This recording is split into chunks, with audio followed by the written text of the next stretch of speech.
कधी-कधी आयुष्यात काही नाती फक्त नावापुरतीच उरलेली असतात. समोरचा माणूस आपली किंमतच ठेवत नाही, असं आपल्याला हळूहळू जाणवू लागतं. आपण त्यांना मनापासून जपतो, प्रेम करतो, पण तिकडून प्रतिसाद शून्य असतो. असं असताना पण नसल्यासारखी असणारी नाती मनाला जास्त वेदना देतात. काळजी नाही, विचारपूस नाही, भावनांचं मोल नाही. आपण त्रासलो, दुखावलो तरी कोणी विचारायलाही तयार नसतं. अशा नात्यात राहून मन नाराज राहतं.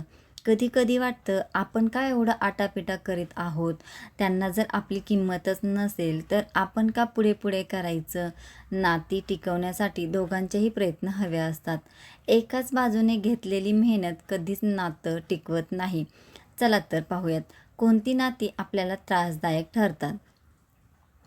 जे नातं तुम्हाला सतत दुखावतं ते नातं कधीच तुमच्यासाठी नसतं.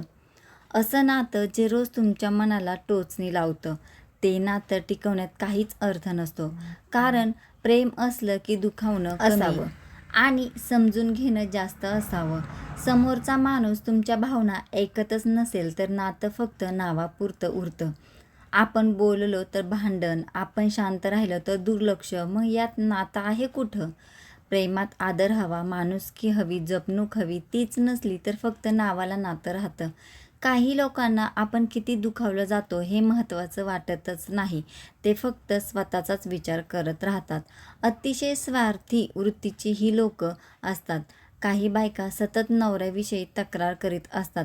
बायकोचं टोचून बोलणं, सततची चिडचिड सहन करत असे नवरे मग मनाने थकायला लागतात. बायको रागावली की घरात वाद होतो, पण नवरा शांत राहिला तरी दोष त्याचाच असं म्हटलं जातं. अशा नात्यात वर्षानुवर्ष राहिलं की रोज आपण आतून तुटत राहतो. मन गुदमरू लागतं. माणसाला प्रेमात शांतता हवी असते, जखमा नाही. म्हणून सतत दुखावणारी नाती सोडली तर पुन्हा मोकळा श्वास घेऊ लागतं. ज्यांना तुमच्यासाठी वेळच नाही त्यांना तुम्ही महत्त्वाचे नाहीत. एखाद्याने दिवसातून 2 मिनिट तरी विचारपूस केली तरी तो माणूस तुमचा आहे असं तुम्हाला वाटतं. पण काही जण तुम्ही मेसेज केला तर उशिरा उत्तर देतात किंवा देतच नाहीत.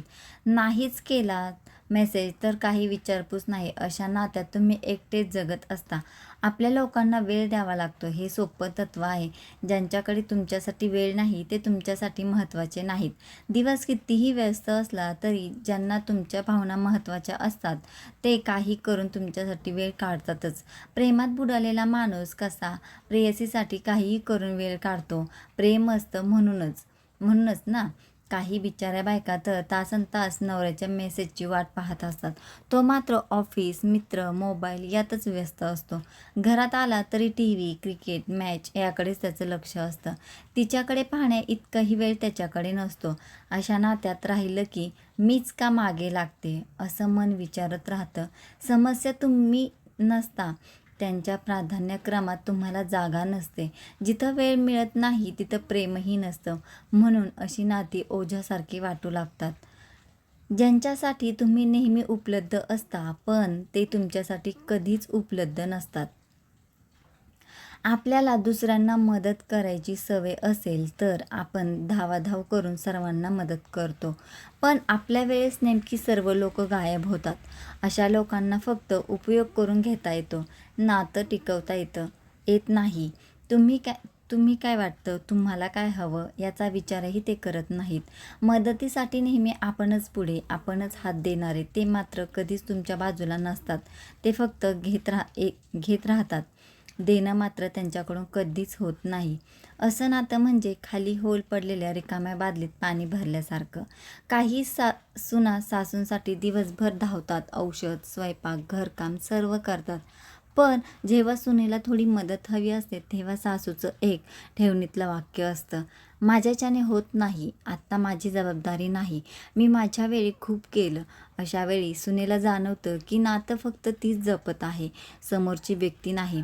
अशा नात्यात आपण स्वतःला हरवतो आणि एक दिवस लक्षात येतं आपण एकटेच लढत आहोत. म्हणून अशी एकतर्फी नाती टिकवणं फार अवघड असतं. सतत आरोप करणारी, दोष देणारी नाती कधीच आनंद देत नाहीत. ज्या नात्यात आपण काहीही केलं तरी चूक आपलीच असं वाटायला लागलं, ती नाती विषारी असतात. सतत टीका, तक्रारी, दोषारोप हे प्रेमाचं लक्षण नाही. अशा नात्यात माणूस मनाने थकून जातो. आपल्याला आपली शंका येऊ लागते. वाटतं आपणच चुकीचे आहोत की काय?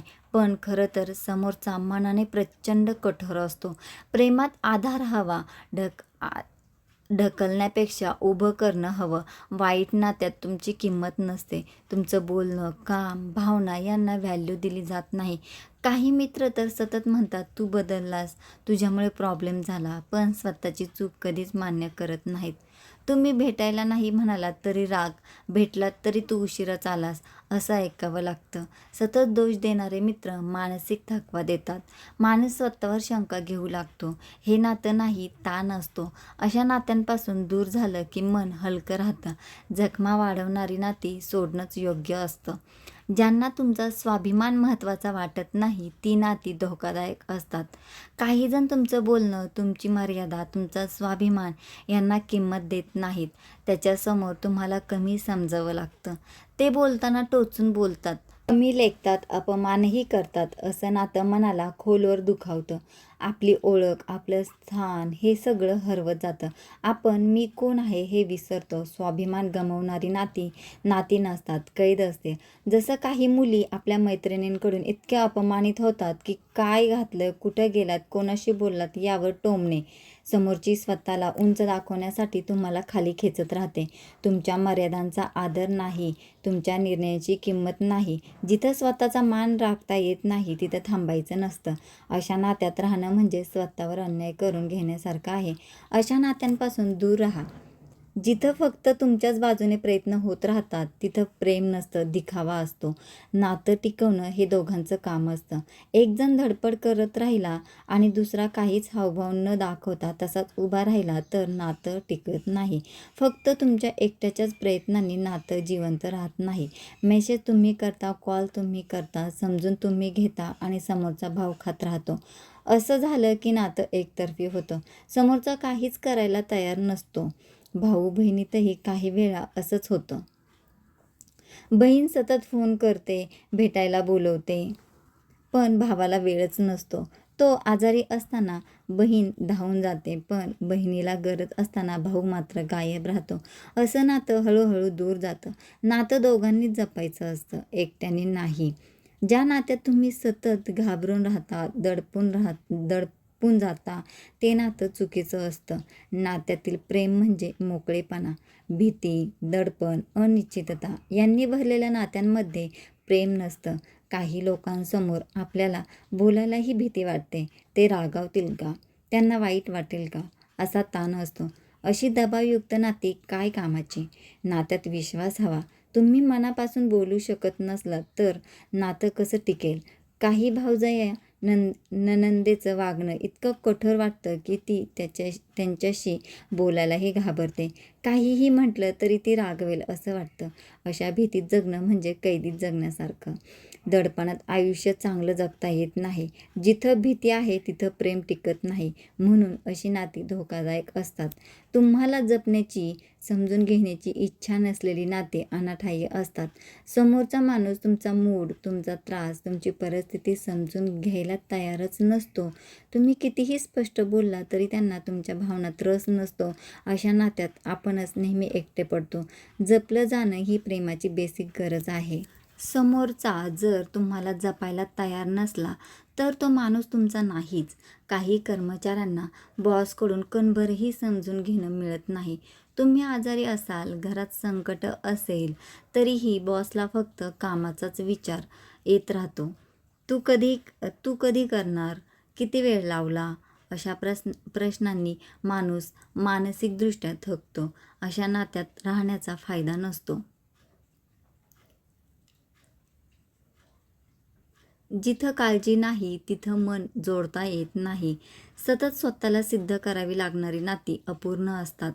काही लोकांना नेहमी तुम्ही किती चांगले आहात हे सिद्ध करावं लागतं. ते तुमच्यावरती विश्वास ठेवत नाहीत. सतत प्रश्न, सतत शंका, सतत चौकशी असं नातं थकवणारं असतं. प्रेमात विश्वास हवा. आपण जे करतो ते पुरेसे नाही असं वाटणं म्हणजे नातं तुटत चाललंय. काही नातेवाईक तर नेहमी तुमची तुलना करतात. तो बघ कसा पुढे गेलाय, तू काय केलंयस? तुम्ही कितीही समजावलं तरी त्यांना तुम्ही कधीच योग्य वाटत नाही. स्वतःला सिद्ध करावं लागतं. असं नातं आयुष्य कमी करतं. विश्वास नसलेली ही नाती कायम अपूर्णच राहतात. जिथं प्रेमापेक्षा उपयोग करून घेणं जास्त, ती नाती सोडाच. काही लोक नातं ठेवतात कारण त्यांना तुमच्याकडून फायदा असतो.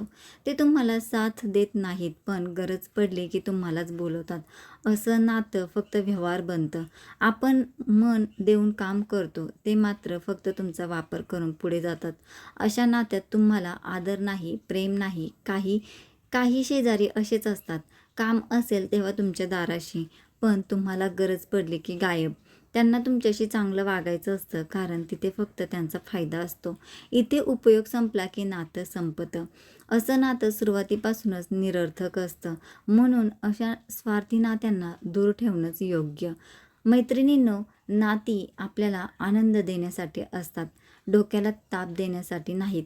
माणसाने आयुष्यात अशा लोकांभोवती राहावं जे आपल्याला जपतात, आपल्याला समजून घेतात. जिथं मन दुखतं, स्वाभिमान तुडवला जातो, असं नातं माणसाला रोज थोडं थोडं मारतं. आपण सतत त्यांचं मन जपण्याचा प्रयत्न करत राहिलो की समोरच्यांना त्याची सवय होते. मग ते आपल्याला गृहीत धरू लागतात. माणूस प्रेमासाठी आतुर असतो, पण प्रेम नसलेल्या नात्यात प्रेम शोधत राहतो. हेच आयुष्याचं दुःख आहे.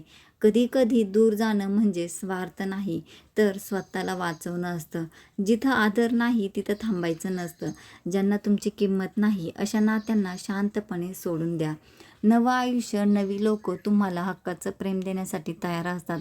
थोडे पंख मोकळे करून तर बघा. मित्र